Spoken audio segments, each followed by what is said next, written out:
चालू हो जाएगा। ऐसे ही रहने देना। मैं भी दिखाई दूँ, ये भी दिखाई दे इसे। अच्छा। हमने सब हाँ ठीक है। इसमें दिखाई देगा। हाँ हाँ।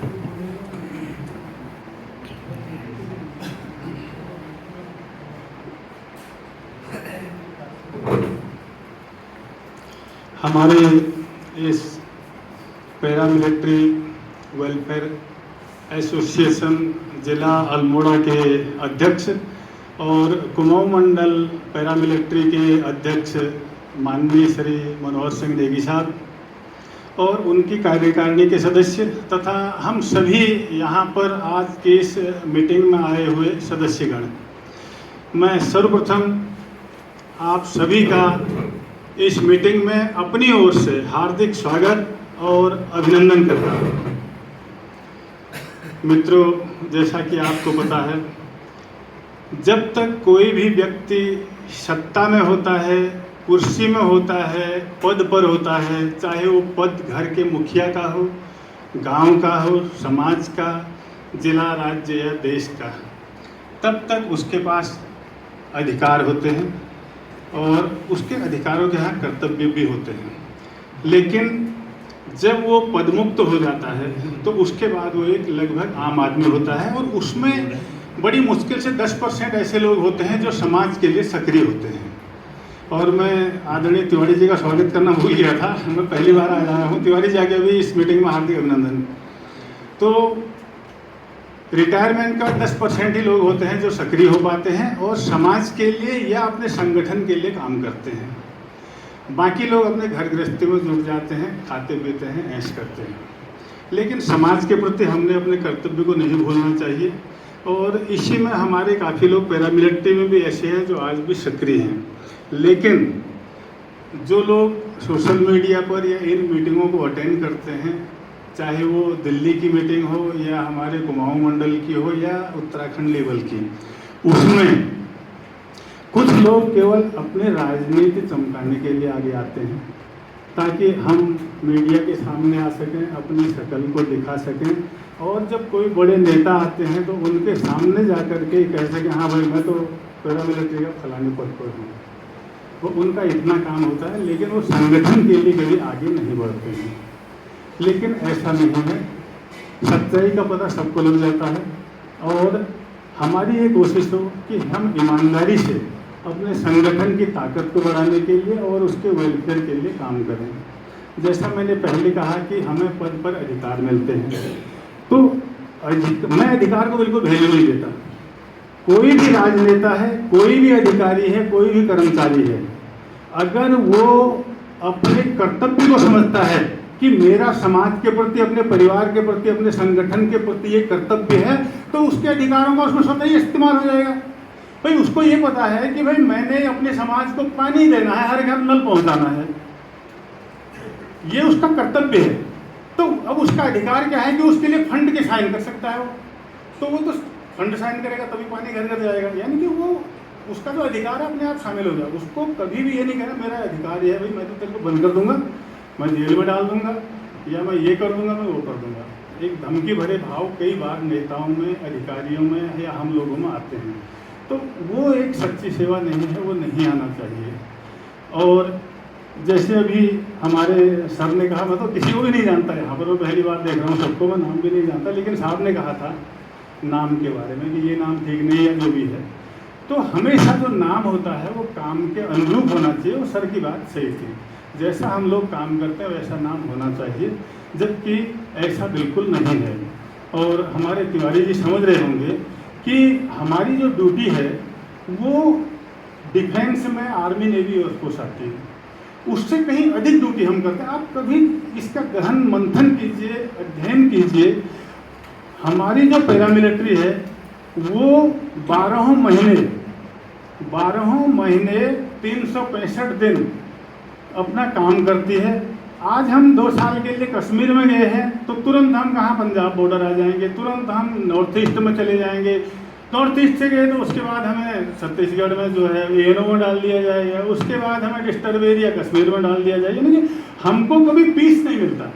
आर्मी में कहते हैं ना कि हमारी बटालियन अभी फील्ड में थी और अभी पीस में आ गई। तो बीएसएफ या सीआरपी, आईटीबीपी, पैरामिलिट्री में कोई भी पीस टाइम नहीं है। और 24 घंटे का जो हमारा जो प्रोग्राम होता है, जो हमारी दिनचर्या है, उसमें भोजन का कहीं भी समय नहीं रखा गया है कि ये आदमी को इतने बजे भोजन भी करना है, इसको नाश्ता भी करना है, इसको लंच भी करना है। वो अपने हिसाब से करता है। नींद उसकी पूरी नहीं हो पाती है, ड्यूटी इतनी ज़्यादा है, तो उसमें ड्यूटी ज़्यादा होगी, नफरी कम हो जाएगी। हमारी नफरी बहुत ज़्यादा है सर, 136 आदमी की कंपनी है और लगभग 10.5 से लेके 1100 लोगों की हमारी बटालियन है। लेकिन उसमें से वैकेंसियाँ बहुत, यानी कि जो खाली स्थान है, रिक्त स्थान है, वो कम होते हैं। बड़ी मुश्किल से 100 की वैकेंसी होगी तो फिर भी 900 लोग होंगे। लेकिन अब हमारे लोग कहाँ फंसे हुए हैं? वो उन कार्यों में फंसे हुए हैं जिनमें उनको वो ड्यूटी के लिए, भर्ती ड्यूटी के लिए है, जीडी के लिए है, यानी कि बॉर्डर पर है तो उसके लिए है, आईएएस ड्यूटी में है तो उसके लिए है। लेकिन वो काम घरों में कर रहे हैं, वो सेवादारी कर रहे हैं, वो जूते पॉलिश कर रहे हैं, वो कुत्ते को घुमा रहे हैं, वो गाड़ी चला रहे हैं, वो अन्य काम कर रहे हैं जिसके लिए कि उनकी अपॉइंटमेंट ही नहीं है। वो तनख्वाह उठा रहे हैं, जो बॉर्डर पर रात भर नाका दे रहा, दिन भर ओपी दे रहा, वो भी वही तनख्वाह ले रहा है, और जो कुत्ते को घुमा रहा है वो भी वही तनख्वाह ले रहा है। तो ये बहुत सारी कुछ चीज़ें हैं जिससे जो बहुत बड़ी कमियां हैं। अब हम आपस में हमें ये कहना पड़ता है ताकि हम याद करें और कहीं मौका मिले तो इस चीज़ को हम बता सकें।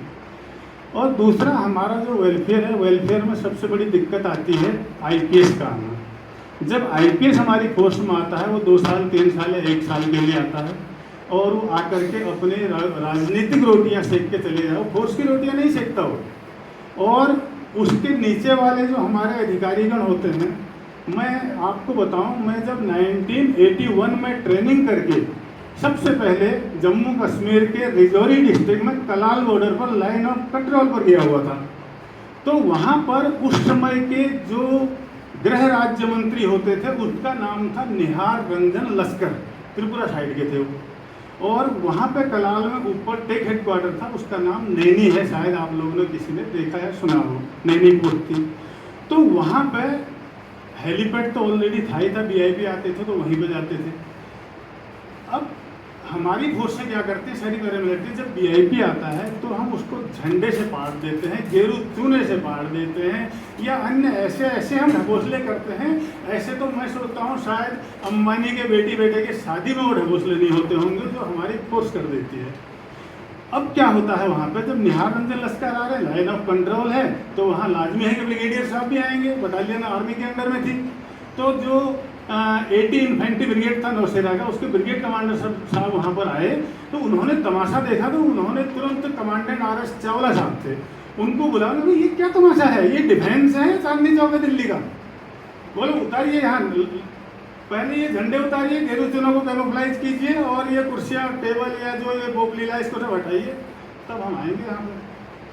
फिर क्या था, जो फौज बुला रखी थी दरबार के लिए, सबको लगा दिया, और गई थी बेल से लेकर के, और वो कैमोफ्लाइज नेट वगैरह डाल दिए गए, यानी कि वो काफ़ी कुछ उसको 50% हद तक ख़त्म कर दिया गया उस डेकोरेशन को। जबकि उसकी डिफेंस में क्या इसकी आवश्यकता है? बिल्कुल नहीं है उसकी आवश्यकता। तो हमारी फोर्स की पावर, हमारी फोर्स का पैसा इन डेकोरेशनों में और इन ढकोसलों में जा रहा है, न कि वेलफेयर में। वेलफेयर के लिए जो पैसा जा रहा है हमारे कैंटीन फंड से जा रहा है, हमारे अन्य जो फंड हैं उनसे दिल्ली में जा रहा पैसा, वो भी सारे कहाँ जाता है? जो अश्विनी कुमार के नाम से अफसर मैच बना हुआ है निजामुद्दीन में, वहाँ खर्च हो रहा है। किसी वेलफेयर में कोई 25% खर्च हो रहा होगा, बाकी नहीं हो रहा है। तो जब तक ये अंधेर करती, जब अंदर से कमी कहाँ से होती है? अंदर से होती है। विभीषण नहीं तो रावण को मरवाया ना, तो विभीषण तो अंदर है हमारे। तो जब तक वो विभीषण खत्म नहीं होंगे तब तक हमारी, किसी भी फोर्स की बात कर रहा हूँ, बीएसएफ की नहीं है, सभी पैरामिलिट्री की बात है, तब तक ये ठीक नहीं हो सकता। तो इसलिए हम सभी लोग अपने संगठन को मजबूत करें, एकता लाएं, एकत्रित करें। जब भी जहाँ बुलाया जाता वहाँ पर, हाँ हमारा टाइम जाएगा, 1 दिन का हमारा पैसा जाएगा, किराया जाएगा, लेकिन तभी तो काम होगा ना, मेहनत करनी पड़ेगी हमें, तभी होगा। और हमारी आवाज़ ऊपर जाएगी तो इस पर ज़रूर ज़्यादा नहीं तो 25% असर होगा ही होगा। तो अभी मैं कुछ चीज़ें आपको ऐसी याद दिलाना चाहता हूँ जो हमें बहुत करनी ज़रूरी है, और मैं मोटा मोटा गिनाऊँगा, ज़्यादा समय नहीं लूँगा मैं सर।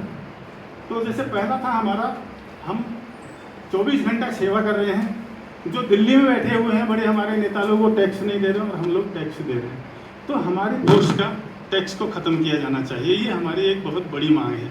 हम कहाँ टैक्स दे रहे हैं? आप अभी दुकान में सामान लेने जा रहे हो, ये यहाँ पर होटल में भी आते हो, आप खाना खाते हो तो यहाँ भी आप टैक्स देते हैं।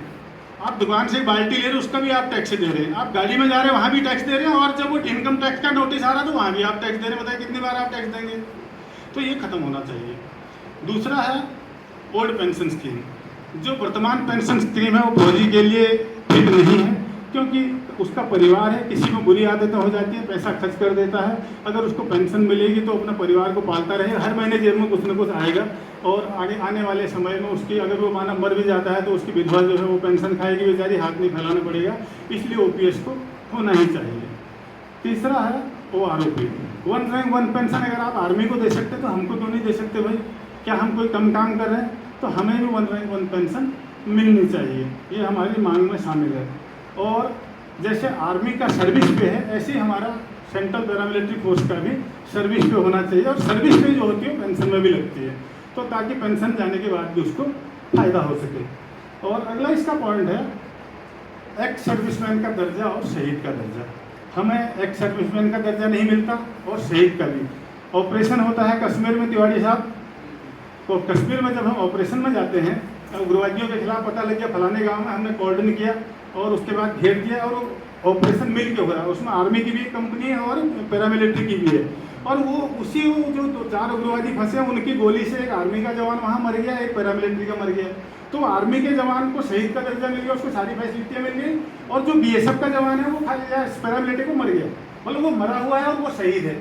अब शहीद लिखने से कुछ नहीं होता, उसकी परिभाषा है सर, उसकी फैसिलिटियाँ हैं, उसका फंड मिलता है, पैसा मिलता है, नौकरी मिलती है, कई फायदे हैं उसके।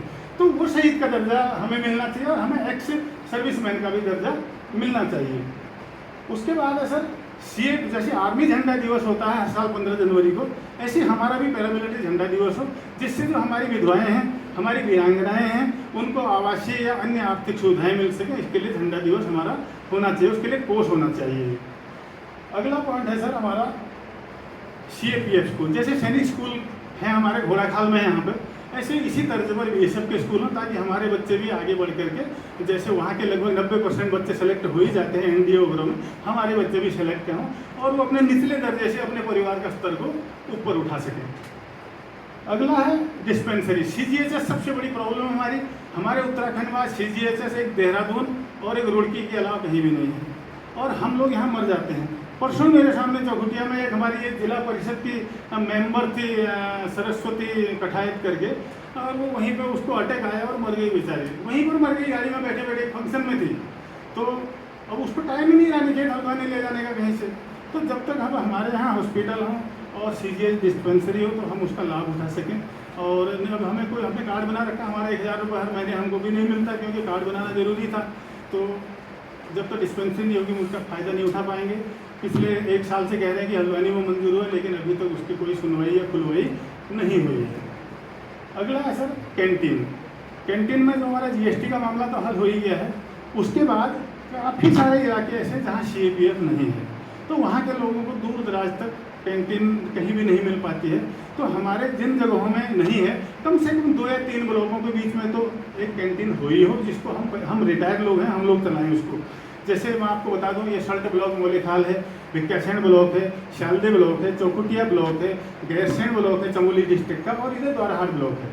यहाँ कहीं भी कोई CAPF नहीं है। या तो ये रानीखेत में है आपके गंडोइया में उसकी SSB की, या फिर अल्मोड़ा ग्वालदम हो गए, या ऊपर चमोली में गोचर में है। अब वहाँ भी हमारा जो CLMS है वो अपने अपने डिपार्टमेंट का सेंट्रलाइज नहीं है। तो जब तक ये सेंट्रलाइज होने की बात पिछले 2-3 साल से चल रही है, सेंट्रलाइज जब तक नहीं होगा तब तक हमें इसका लाभ नहीं मिल पाएगा। तो इसलिए मेरा इस मामले में ये निवेदन है इस हमारे इस यूनियन के माध्यम से, कि जैसे आर्मी का स्मार्ट कार्ड है, ऐसे ही हमारा कैंटीन का स्मार्ट कार्ड सेम बने, उसी में ग्रोसरी भी मिले, उसी में दारू भी मिले। अब आर्मी वाले को बुक नहीं करना पड़ता मोबाइल में, हमारे को तो CLMS में बुक करना पड़ता। हम तो कोई भी लोग ही मोबाइल चलाना नहीं जानते, अपने बच्चों से करवाते हैं। तो उस कार्ड को लेके हम कैंटीन में जाएं और अपनी दारू या सामान जो भी लेना है वो ले लें, और जो बुक करता है वो बुक वाला भी ऑप्शन रखें, वो बुक कर ले अपना, जो नहीं कर सकता वो कार्ड लेके जाए अपना ले ले। तो ये व्यवस्था भी हमारी होनी चाहिए, और कार्ड ATM की तरह हो, इंडिया की किसी भी कैंटीन में चल जाए, चाहे आप त्रिपुरा जाएँ या गुजरात जाएँ या कलकत्ता जाएँ या मद्रास जाएँ। इसके बाद अगला पॉइंट है सर हमारा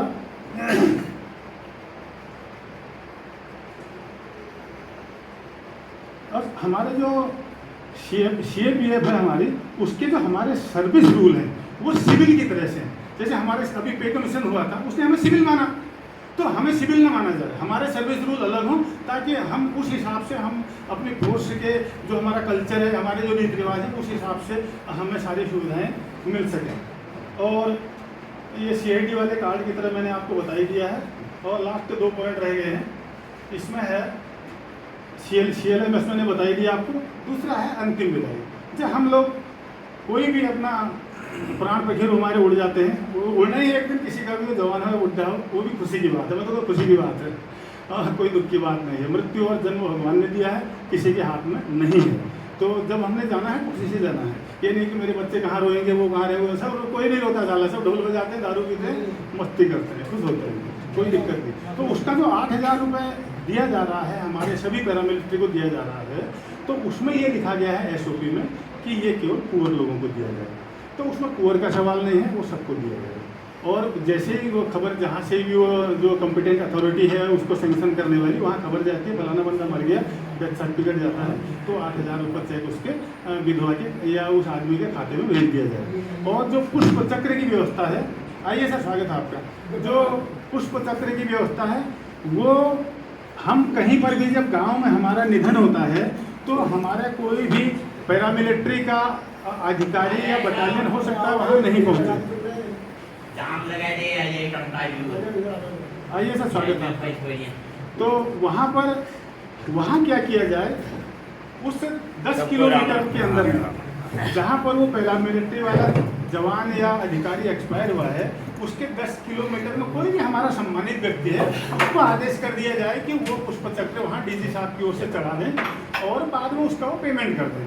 क्योंकि पहुँच नहीं पाता कोई कहीं भी, इतनी जल्दी टाइम भी नहीं होता। अगर उस बटालियन में हम भी होंगे, हम भी अपने जवानों को नहीं पहुँचा पाएंगे।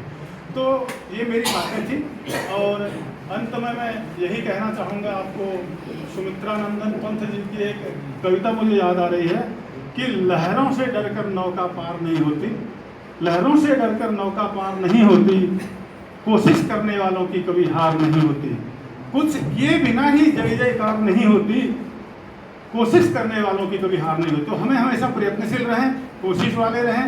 इन्हीं शब्दों के साथ मैं BSF का रिटायर्ड इंस्पेक्टर पूरनचंद जोशी आप सभी सदस्यों और अधिकारियों को अभिनंदन और स्वागत करते हुए धन्यवाद देता हूं। नमस्कार, जय हिंद। धन्यवाद जोशी जी, धन्यवाद। आपने बहुत सारी जानकारियां हमको दी। इस बीच हमारे बीच